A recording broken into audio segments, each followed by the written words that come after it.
Hey everybody, thanks for joining me here at my channel, The Morning Pour. This is Holly, and I am setting forth to do an abstract type of sunflower that I saw Cathleen Osmore do on her channel, Cause Creations. And I will put a link to that below so that you can check out what my inspiration was. And there I'm just showing some of the paints. I had no idea which way my camera was oriented. There's some 24K, there's a pearlescent, I don't know, it's like a rosy kind of color down there at the right. There's an aqua color, obviously. And of course, as oftentimes is, a lot of my paints have been pre-made, pre-mixed, and have been leftovers from other paintings that I had worked on previously. Honestly, in this case, I don't really think it matters what brand you're using or exactly what shade it is. You can use these as an inspiration, and you can get colors that look sort of like this if you like this color palette.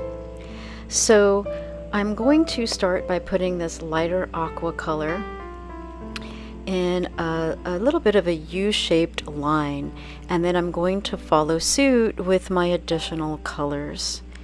So here I'm coming in with that darker aqua. Here we go. And here's that 24K. Now this is a little tricky because I'm just trying to control how much comes down. Excellent. Not too much, not too little. That was just right. That was really the way that I intended. I love it when it goes the way that I intended. Please let me know in the comments below if you love it when your paintings go the way that you intended. So this is a pearl white, and I believe that this is probably a Liquitex pearl white color. It may be another brand, but again, there's nothing fancy here with it. It's not a special type of interactive paint. So whatever brand you might find a pearl white in would work well. And this is sort of just I think it's like a champagne rose type of color. It's something that comes in the small bottles. So here I have a piece of like flexible plastic. I don't know what else you would really call this. It was from a package of an item that I bought, and I looked at that and I thought, hey, I could cut that off and use that as a swiping tool.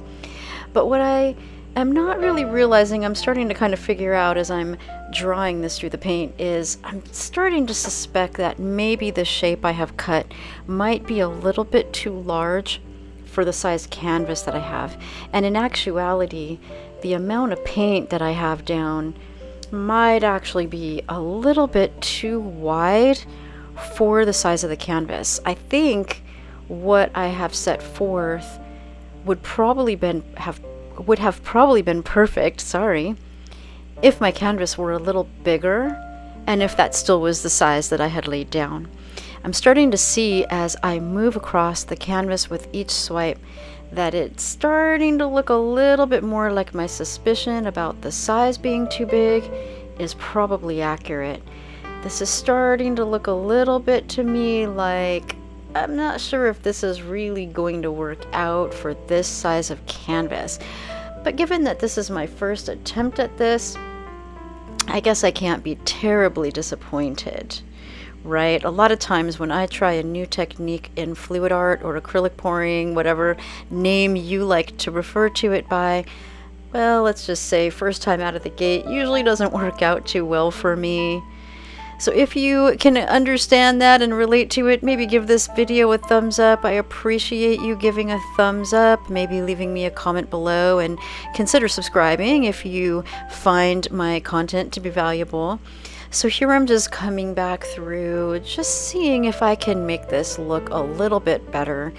It looks like there is some promise here. I do overall feel like I'm not completely happy that the petals, like so many of the petals, are just off of the side of the canvas, that lower edge I mean. And well, I guess the side to the right too. And up to that area where I was just pointing, I had intended to make the head of the flower just like Cathleen had done. I really liked what she did in her version of the painting. That was my inspiration for this, and I really wanted to try my hand at this.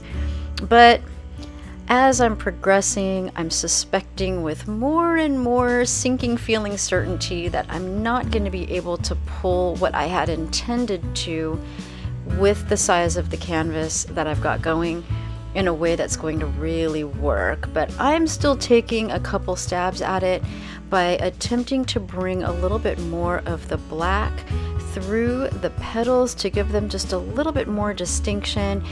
And I was trying to also make maybe some additional petals, if I possibly could, that were not coming off the edge. So at this point, I'm realizing this isn't going to work. My original plan's not going to work, but there is something pretty to what's there. It needs a little work. I'm not sure what, but I'm also going to have to do something to this other side of the canvas if I'm going to be able to pull this painting through into something that's going to be pretty in the end. And I decide to lay out my colors in a similar manner as I had with the original work that I've done so far, to see what else I can do to balance out this canvas. Let me know in the comments below if you've had to turn what you were originally starting out to do into another direction and an aim to pull something that started to go awry through to something pretty in the end. I'd love to hear from you if you have taken these tactics yourself and if you've been successful or at least been willing to try. At the point I got with this painting, I realized, well, if I don't do something else to at least attempt it, it's definitely a wash anyway, so what the heck? I might as well. So I'm just starting to do some random shapes because my thought here is that I wasn't thinking that I want to do the exact same thing. I really didn't have a solid plan at this point, to be honest, and I was just kind of messing around and crossing my fingers a little bit. Have you ever done that? Yeah, I don't know if that works out in general, but sometimes it does.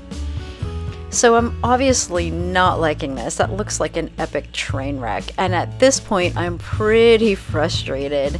And I don't know about you, but sometimes if I get frustrated, I'm not the clearest in my mind, but I came to the conclusion, ooh, my marble has certainly saved some paintings in the past when I kind of felt that there was something possible within them, but they just weren't looking good, and that was completely clear.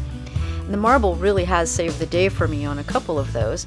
So I thought, hey, why not give the marble a try? There was definitely something pretty here, but a lot not working at the same time. Wow, now look at that. That is showing some promise right there. And we don't even have too many marble strokes going on at this point. So right about now, I'm thinking, good idea to whip the marble out. Glad I thought of it because I was not thinking of it initially. And this is already bringing some beauty to this. So I realize I really like what's going on in the initial part. I don't want to overdo it with the marble. One of my philosophies is, hey, if you're looking at something that you like right there, maybe just leave it rather than to tempt fate. But of course, you have to take each case on its own and make a decision for each situation. And look at that newer section toward the left. Just one stroke with the marble through there already has that looking so much better, right? I'm really actually kind of liking this. Now, one thing that I am noticing is that area up at the top left. I kind of feel like maybe something else should be a little bit there, like a little aqua or something like that. So I'm going to play with this. There's a little bit that I still want to do. And of course, sometimes I have to take a step back and actually think, what am I going to do? So you do have time, especially if you've mixed Floetrol in your paints. It does extend the drying time, so it's not going to dry as quickly as acrylic on its own or just acrylic with water would. So you have some time and flexibility. Now, if you've been doing acrylic pouring for a while and you've used Floetrol, then you know that. But if you're new to it, then you might not. So I had some ideas to try a little Sarah Mac type of action by adding some little dots. That was my first idea up here as a way to maybe add some embellishments. And I'm not 100% sure I'm liking it, but I feel like there's some possibilities, so I'm continuing to go and just to see what happens. So as we know, we can always scrape little bits of areas off if we don't like something that we're trying. we can always take a small object, a little spoon or a stick, popsicle stick for example, or something, and we can always just remove part of that paint and add something back in. In this case, I'm thinking, well, let me add some Aqua and see if that helps the situation.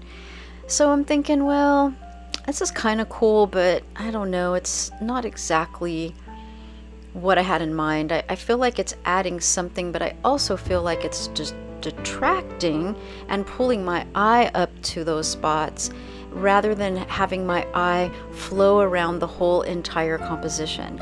So you know that something isn't working if your eye is just led to one spot. If your eye is continuously going to one spot in a painting, something is usually not right with that section of the painting. So I decided to take the marble. I was about to tilt it, as you saw there, and then thought better of that. I kind of thought it might get out of my control and then ruin another part that I really liked. So I decided to just take my finger and roll the marble through that paint. And I like this a lot better. I feel like it adds a little bit up into that area, tying it in a little bit more, still leaving me with some really nice negative space, but without competing against everything else.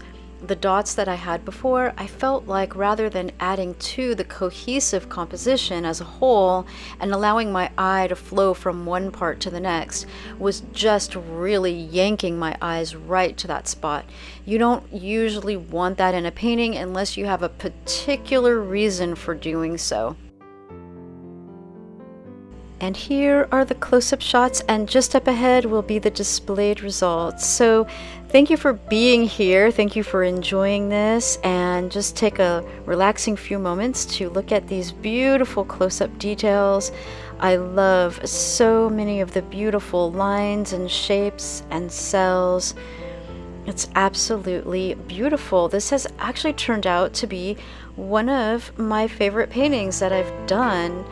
I really enjoy how this turned out. And I'm actually sending this painting along with a few others to Cindy of Cynthia Porter Studio. She's creating a fundraising silent auction based on sunflower theme in honor of a beautiful young lady whose life was ended unideally short. And this woman was up to beautiful, beautiful things. So stick around our channels because we are going to be having a collaboration based on that. And you will see more of our presentations and find out more about the gorgeous young lady Dacey and what some of her passions were.